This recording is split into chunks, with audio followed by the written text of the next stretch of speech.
नमस्कार दोस्तों, संध्या वंदन की श्रृंखला में आप सभी का स्वागत है। और आज हम यहाँ पे अगेन करने वाले हैं कुछ क्वेश्चन कमीशंस के, कमेटी के, नेशनल पार्क या फिर जो भी स्टैटिक डेटा हमारे पास है, चाहे यूनेस्को के वर्ल्ड हेरिटेज साइट्स हो, चाहे वो आर्ट एंड कल्चर वाला पार्ट हो। क्योंकि आप सभी से पूछा गया था तो आप सभी ने जवाब दिया था कि सर मिक्स टाइप के क्वेश्चंस कराइए, स्पेशली स्टैटिक पोर्शन जो कि जनरली हम किसी सब्जेक्ट्स में नहीं करते बट पेपर में वहाँ से क्वेश्चंस पूछे जाते हैं।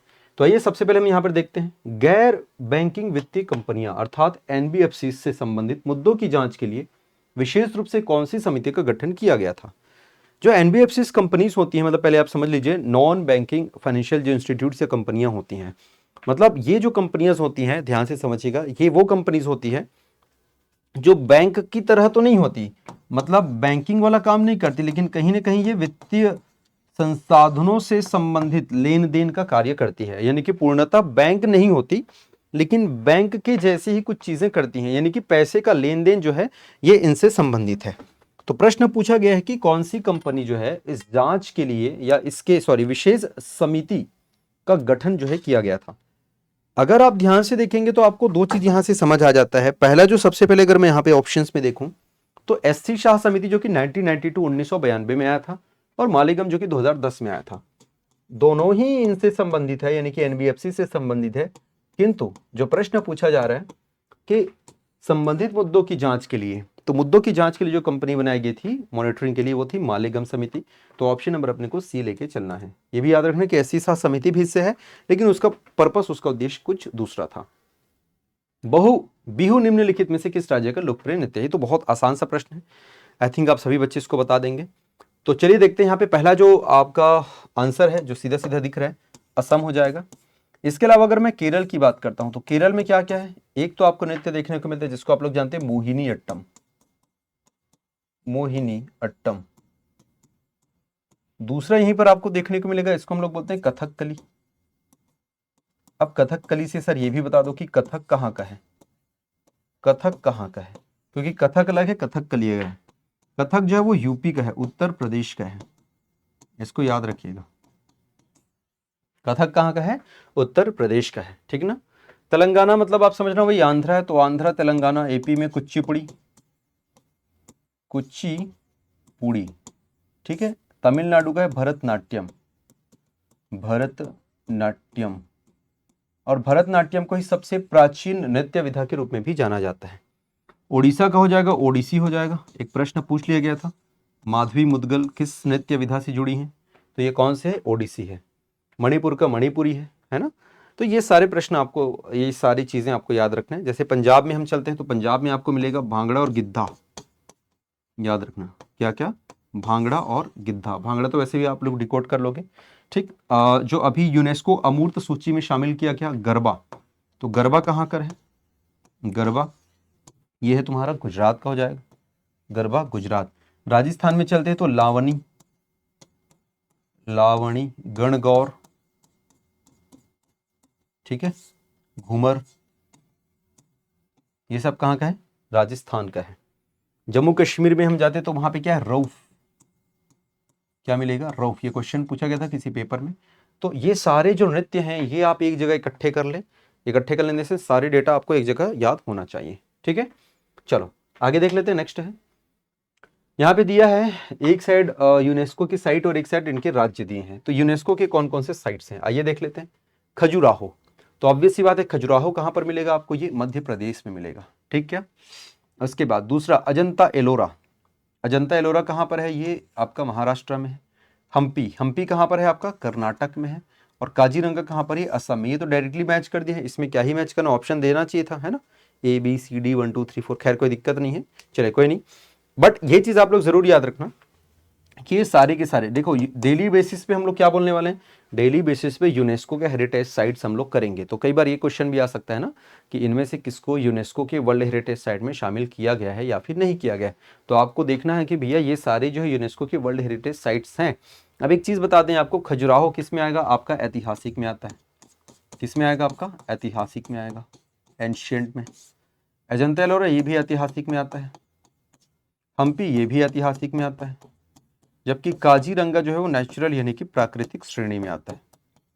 तो ये प्रश्न भी आ सकता है कि कौन नेचुरल है, मतलब कौन प्राकृतिक में आता है और कौन जो है वो ऐतिहासिक में आता है। दूसरा ये भी आपको याद रखना है कि भाई ये जो प्रश्न आप जो देख पा रहे हैं ना, ये जो क्वेश्चन है, इसमें एक जो है मिक्स्ड कैटेगरी का भी है। मिक्स्ड यानी कि मिश्रित श्रेणी का है। तो मिश्रित श्रेणी में क्या आ जाएगा आपको ध्यान से समझना। मिक्स्ड कैटेगरी में आपको आएगा कंचनजंगा आ जाएगा, कंचनजंगा। ये मिक्स्ड कैटेगरी में मिश्रित श्रेणी में आपको देखने को मिलेगा। तो आप इस प्रकार से इसको देख सकते हैं, है ना। ये आपके मैच द कॉलम में डायरेक्टली यहाँ पर मैच है, बट आपको ये फैक्ट्स आपको पता होने चाहिए। लिंगराज मंदिर भारत के किन राज्यों में स्थित है? लिंगराज कौन से स्टेट में पूछना चाह रहा है? उड़ीसा, कर्नाटक, महाराष्ट्र, तमिलनाडु। तो याद रखना लिंगराज जो टेम्पल है वो कहाँ पर मिलेगा अपने को? उड़ीसा में मिलेगा। कहाँ पे मिलेगा? ये उड़ीसा में मिलेगा। दिस इज वेरी इंपॉर्टेंट, है ना, क्योंकि यहाँ पे सिर्फ उड़ीसा के से हम बात करते हैं तो आपको जनरली कोणार्क टेम्पल, सूर्य मंदिर, पुरी का जो ये मंदिर है, ये सब आपको याद रहता है। जनरली बच्चे इसको स्किप करते हैं, बट ये भी काफ़ी इंपॉर्टेंट है। और कोणार्क की सूर्य मंदिर की मैं बात करूँ तो इसकी डिज़ाइनिंग बड़ी यूनिक है, बड़ी स्पेशल है। स्पेशल इसलिए क्योंकि ये जो टेम्पल है, एक तो पहले बेसिड शैली का है, दूसरा इसमें बड़े बड़े मैग्नेट्स लगे थे, मैग्नेट के साथ साथ यहाँ पे आयरन रॉड्स लगे थे, और यही कारण है कि यहाँ पे एक घोड़ा या कुछ ऐसा मूर्ति था जो हवा में रहता था। तो लोगों को लगता था कि ये चमत्कार है, मूर्ति हवा में है करके। हवा में रहने का उसके पीछे का कारण यह है कि ये बैलेंस्ड रहता था, ठीक है। जिसको बाद में इसका जो मैग्नेट है वो कितना ज़्यादा स्ट्रांग था, और इसको जो है क्या कर दिया जाता है, बाद में यहाँ पे हटा दिया जाता है, जिससे मूर्ति जो है वो नीचे गिर जाती है। तो ये इसकी कहानी थी। उड़ीसा के लिंगराज मंदिर अलग है, मैंने कोणार्क की बात यहाँ पर करी। पन्ना राष्ट्रीय उद्यान इनमें से कौन से राज्य में स्थित है? देखो नेशनल पार्क की हम बात करते हैं तो एक ही फैक्ट में सारे नेशनल पार्क हमको यहाँ पे कवर करना है। पन्ना की हम यहाँ पर बात करें तो पन्ना कहाँ पर है? मध्य प्रदेश में है। तो चलिए मध्य प्रदेश के सभी नेशनल पार्कों को याद कर लेते हैं, क्योंकि हमारा उद्देश्य ही है इस वीडियो के माध्यम से एक दिन में सारे फैक्ट्स हम याद रख लें। तो चलो जी देख लेते हैं मध्य प्रदेश में कितने नेशनल पार्क हैं। सबसे पहले चलो पन्ना से ही शुरू करते हैं, ठीक है ना। तो पन्ना, अच्छा वैसे मध्य प्रदेश का नाम आता है तो सबसे पहले दिमाग में क्या आता है? कान्हा आता है। क्या आता है? कान्हा। Kanha national park. कान्हा का एक और नाम क्या है? एक और नाम क्या है? माधव। तो क्या हो जाएगा आपका? Madhav national park. गोविंद मत चले जाना, क्योंकि गोविंद भी कान्हा का नाम है, बट जो गोविंद नेशनल पार्क है वो उत्तराखंड में है, ठीक है। कहाँ पर है वो? उत्तराखंड में है। तो कान्हा हो गया माधव। कान्हा जी किस पर डांस करते थे? सांप पर। लेकिन हम किस पे डांस करेंगे? हम किस में डांस करेंगे? डायनासोर पे। किस में करेंगे? डायनासोर पे। तो हो जाएगा डायनासोर। चौथा हो जाएगा डायनासोर फॉसिल। डायनासोर फॉसिल बोले तो जीवाश्म, ठीक है। तो डायनासोर जीवाश्म। तो देखो दो कान्हा है, मतलब दो कृष्ण जी है ना, तो एक कान्हा डायनासोर पे और एक माधव जी डायनासोर फॉसिल पे। पांचवा चलते, 5 से पेंच। 5 से क्या हो जाएगा? पेंच हो जाएगा। 6 चलते हैं, 6, 7, 8, फिर है 9, 10 और 11, ठीक है। तो जहां पे जैसे जैसे शब्द आते हैं वैसे वैसे हम देख लेते हैं। 7 से याद रखना सतपुड़ा। 7 से सतपुड़ा। पन्ना, पन्ना से आप याद रख सकते हो पन्ना। 9 से ना, पन्ना, है ना। और वहीं 8 से याद रख सकते हो आप कूनो। कूनो, ठीक है क्या। 6 से हो जाएगा आपका वन विहार। वन विहार। 10 में हो जाएगा आपका संजय। 10 में क्या हो जाएगा आपका? संजय। एक मात्रा आपका बच गया भाई, क्या है देख लेते हैं। कान्हा हो गया, माधव हो गया, है ना। बांधवगढ़ आपका बच गया, तो एक हो जाएगा आपका बांधवगढ़,